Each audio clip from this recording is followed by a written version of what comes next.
Hi, we are once again in the airport, this time traveling to Cuba.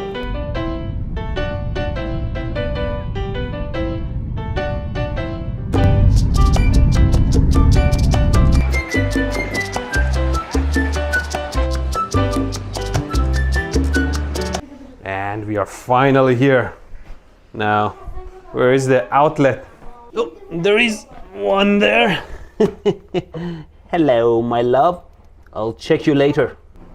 Hey, look what I found. The breaker box is right in the room. It's nice. Do they have GFCI? This one, from what I see here, does look like has some sort of ground fault connection, like RCI or something. Something worth trying.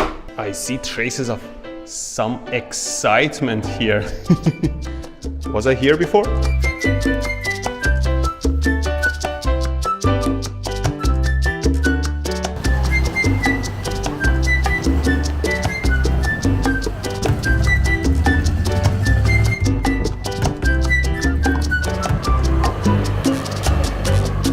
It's been raining and our hotel is flooding on the 4th floor. Oh my god.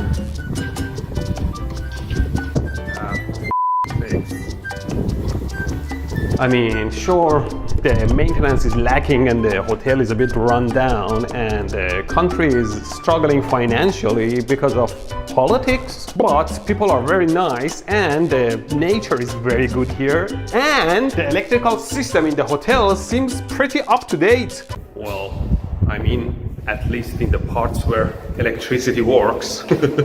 I mean, I showed you the fuse panel already. It seems they have one RCI that protects the entire room against ground fault. And this is the test. Yeah, it works. There you go. And unlike our Hawaiian hotel that had a broken GFCI and a bad, what is it, smoke detector, this one seems to have an updated one that with a green light that is blinking profusely. So this is functional. They don't have outlets with GFCI in the bathroom, but the outlets they have, I think these are on transformers that are isolated from ground. I should check those. And again, it doesn't matter that they don't have GFCI. It's like the European, Italian one I tested in Italy. They have one ground fault protection system for the entire room. How do I even check to see if this is isolated from ground? Is this ground?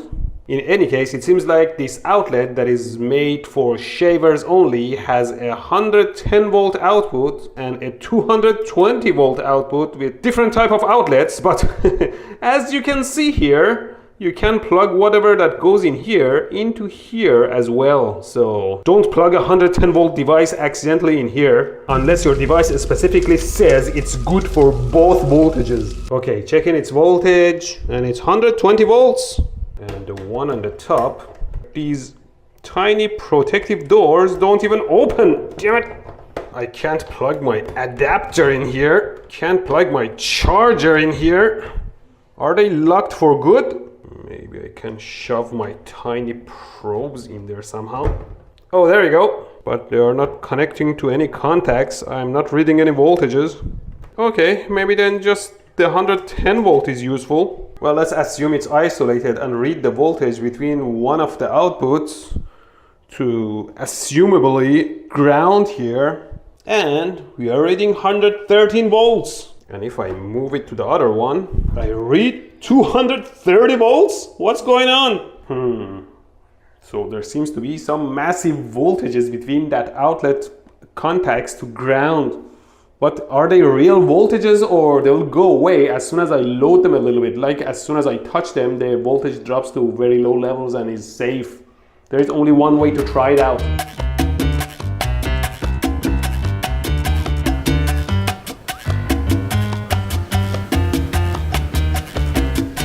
So here's the plan. I put my meter on current, so basically it's a short circuit. And I put a 1.8 kilo ohm at the end of one of the probes. And for example, if I put this between the 110 volt, what I'll see is a burned. Yes, the resistor burns because there is so much current running through it. Now I picked a fresh resistor and I'll connect one side of the probe to the power here and the other side to earth and see if it blows like this. See? Nothing's happening to the resistor. I'm reading 0.23 milliamps. Let's see, 0.3 milliamps through 1.8 kilo ohms. It means there is 0.54 volts across the resistor. Yeah, it's safe levels. Let's put it on the other side. Connect my resistor here, and this time I'm reading... Same, 0.34 milliamps. So yeah, I guess it's safe to touch. Ow, ow! The hell? It's supposed to be isolated, but I can still feel it. Damn it! Wasn't much though. Ouch! I'm not even on ground. Why am I feeling this? This is the side that was showing 230 volts. What is this one? Can I feel this one? Okay, the side that was showing 120 volts. I don't feel anything on that one. But the side that was showing 230 volts to ground. Ow, ow! I feel it a little bit. It's zapping me. Maybe this tap is not grounded. But then again, I'm not grounded either. Why am I getting shocked? If I bypass the resistor and directly connect it there, see, there are no arcs. So yes, I guess it is isolated from ground. Otherwise there would be like tens of amps running. But it also teaches us never underestimate the power of capacitive coupling. I'm sure the input line powers are coupled to those output voltages through capacitive coupling, and some current is running through. Although it seems like it's around the safe levels. It shocks you a little bit but doesn't kill you, hopefully.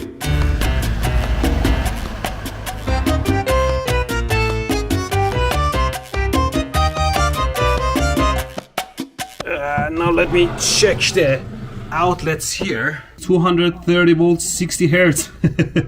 So all the outlets in this room are 230 volts instead of 120. So you have to be very careful plugging your stuff in here. Make sure it also supports 230 volts. Let me measure the voltage. Oh, good thing my meter tells me when I accidentally put it on current, otherwise it will blow up. And we have 236 volts and the frequency is 60 hertz as promised. Okay, let's see first that which one is live and which one is neutral. Well, typically this one with a longer input is neutral, but so this is reading 240 volts. I was wrong. And this side to earth is reading 0. Huh, it's different in America and Canada. The shorter one is supposed to be live and the longer one is supposed to be neutral. It's backwards here. Well, let's check another one of these outlets. This one to earth. What? This one is 0? And this one is 240. Well, I found your first failure in the room. How about this one here? So earth to the shorter contact is 240. Ha! So based on 2 out of 3, it seems like it is supposed to be like American and Canadian standard. But in this one, the long contact to ground is 240 volts. Someone wired it wrong. Well, I don't have time to fix it for them. I have a tiny potentiometer and I'm gonna check to see if the ground fault protection actually works by increasing the current gradually. So I suppose if I plug in my trusty naked wire in, the voltage between the white wire, which is typically neutral, but in this case live, and the green white wire should be 240 volts. So I connect my potentiometer between... What?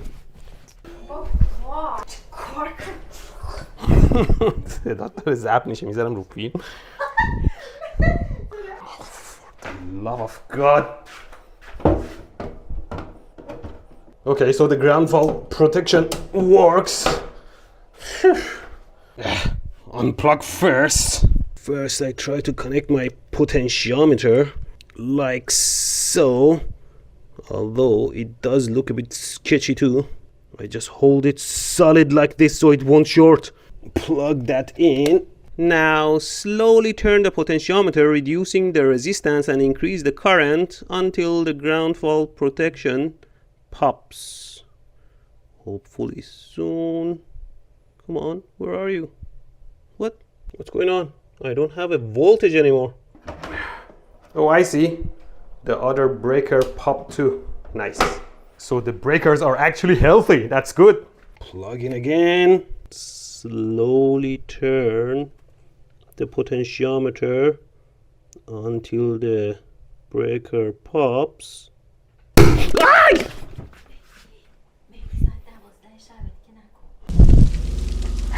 Damn it! Not again!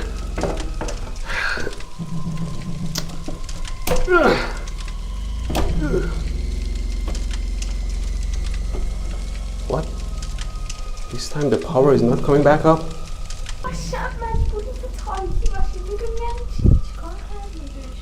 Oh my god. I think this time a breaker outside in the hallways popped. I have to call someone again. The power is fixed, but on the bright side, I realized that the technician who fixed our power had such bad tools and screwdrivers, he was barely able to open the screws. So I passed on LTT's fancy screwdriver to him and he was happy. Thanks, Linus. That means I have to turn my potentiometers by hand now. And now we are going to Havana to see what's going on there.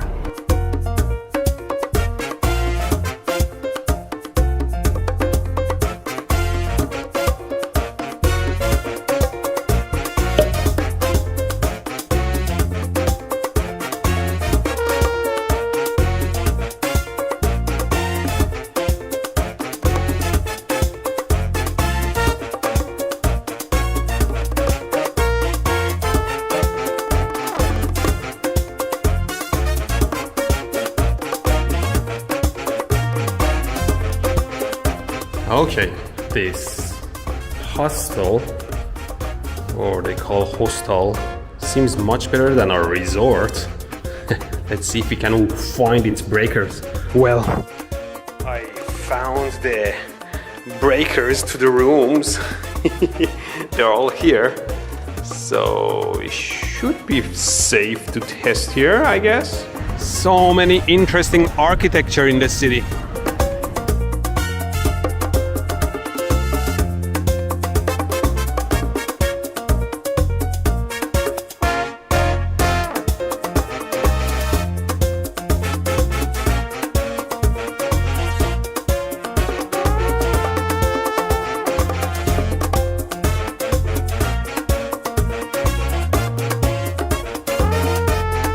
So in our room we have outlets, 110 volts here, 220 here, another 110, and the lights are plugged into 110 as well. So I guess we have both 110 and 220 in our room. The only issue is that these outlets are not different at all, which means you could accidentally plug something that should be running on 110 into 220 and blow it up. Ooh, nice. There is a 220 volt outlet right here by the sink. Is it isolated? Is it protected? We will find out soon.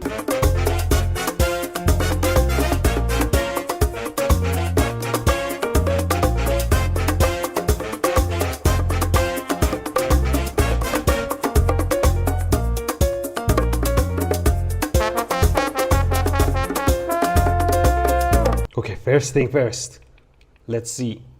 So here we have 245 volts. And if I connect one side to earth, we have 30 volts AC. This is the stuff you can get free energy from. And checking the other contact, what is this? That side is also 26 volts. Are they? both isolated from ground? Maybe they are. Well, good. It seems like the 220 volt outlet is isolated from the ground anyway, which makes it safer. Unlike the 110 volt, I assume. Here we have 120 volts. Checking the live to earth. What? We only have 3 volt AC? How about the other contact? What? 17 volts? Is everything isolated from earth ground here? Did they forget to connect earth in all the outlets here? Or maybe that's intentional? You know, because if no earth is connected, if you accidentally touch live wire, it's less likely to get electrocuted unless you touch both live and neutral, in which case ground doesn't help anyways. I mean, if none of the live outlets has any reference to earth ground, the ground fault protection, GFCI or RCI, wouldn't trigger anyways. If you touch the live wire and stay on ground, there is no current running through you to trigger it. So maybe the system is safe like this. Well, now that I have this thing plugged in and I have my shoes on, not touching any ground, let's touch these wires one by one and see how I feel. No, don't try this, okay? I just want to make sure they are truly isolated. Well, I am isolated anyways. Starting with earth. Yeah, I feel nothing. The white wire, whatever it is, yeah, nothing. And lastly, the black one, nothing. True isolation. I guess that's what makes the system inherently safe. If there is no connection between the live voltages from the outlets to ground, any single point of failure wouldn't cause any real danger to the user. I think I've seen this system before in Japan maybe, because they didn't have any ground either. But the real question is, why is there different systems running in this country? One without ground, completely isolated, and the other one with the ground fault protection? I don't know. Important thing is that they were all functional so far, which is more than I can say about those systems in Hawaii. So I guess, sure, the country is struggling in some aspects, but at least they have their electrical system figured out. You know, safe tourism is important.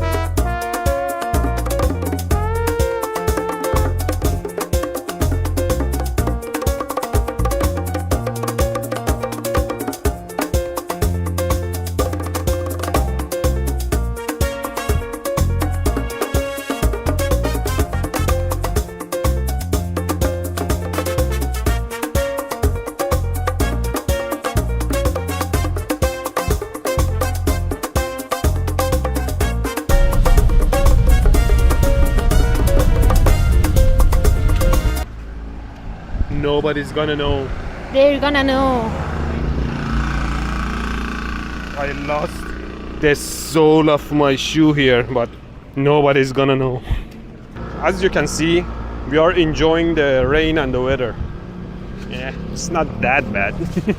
We are back in our Baradero hotel, and I feel a little bit bad about last time that I blew up my potentiometer and tripped the breaker and the technician had to come and fix everything. So let's try it again, because last time I didn't actually check and see if the ground fault protection trips at 30 milliamps. Let's do it. This time I don't have my Linus driver. I think it's better to make do with fixed resistors. Here we have a 10 kilo ohm resistor series with my current meter on 240 volt, which should give me like 24 milliamps. Let's see if it trips the breaker. Ooh. Took a while, but it popped. Fortunately, there you go. This time there's no explosion and the power is back. Let's change the resistance. Fine, I'll use my puny potentiometer, but this time I adjust it first to the value I want, then plug it in. Okay, so I set my potentiometer to around 12 kilo ohms for around 20 milliamp of RMS current, or a bit less than 30 milliamp peak current. Let's plug it in. Ooh, this guy popped and came back. My potentiometer died again. It's not made for that much power, is it? Yeah, I should have brought a bigger assortment of resistors. Okay, I put 2 resistors together to get closer to 12.5 kilo ohms. Now if we plug this in, there we go, it's not tripping. And we have close to 19 milliamps. And it seems my resistor started to smoke. Oh my god. Good then, it seems like their ground fault protection is functional, but instead of 30 milliamp RMS, it triggers at 30 milliamp peak, or closer to like 24 milliamps RMS. Still, you are protected. Safety. So I guess nothing failed here electrically. Country itself needs some work.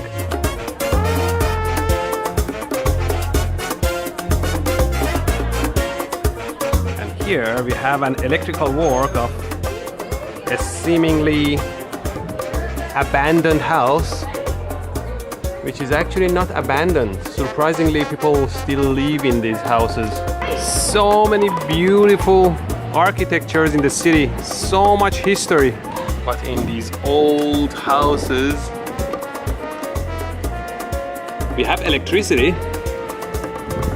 The issue is, after the embargo or revolution, people are left with a lot of good architectures and houses, but never had the money to do the repairs. So I urge you to come to Cuba yourself and make yourself familiar with the history and culture. And great people, beautiful environment.